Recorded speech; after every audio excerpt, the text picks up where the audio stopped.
పెనమాలం గ్రామ వాస్తవ్యులు ఎక్కువలు కీర్తి చేతులు నరసింహశెట్టి గారు మరియు వారి ఆత్మశాంతి వరకు వారి కుటుంబ సభ్యులు కలిపి స్వామి అమ్మవార్లకు కట్టి దొంగల మారు జాగ్రత్త.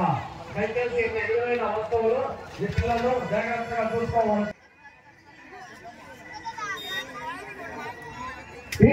గ్రామ వాస్తవ్యులు ఆరు రామరెడ్డి గారు వారి కుటుంబ సభ్యులు కలిపి స్వామి అమ్మవార్లకు కానుకలు సమర్పించారు.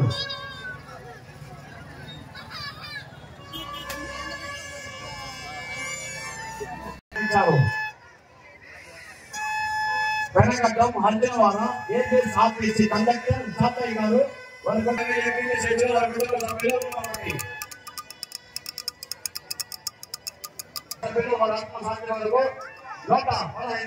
సమర్పించారు. వారికి వారి కుటుంబ సభ్యులకు స్వామి అమ్మవారి ఆశీస్సులు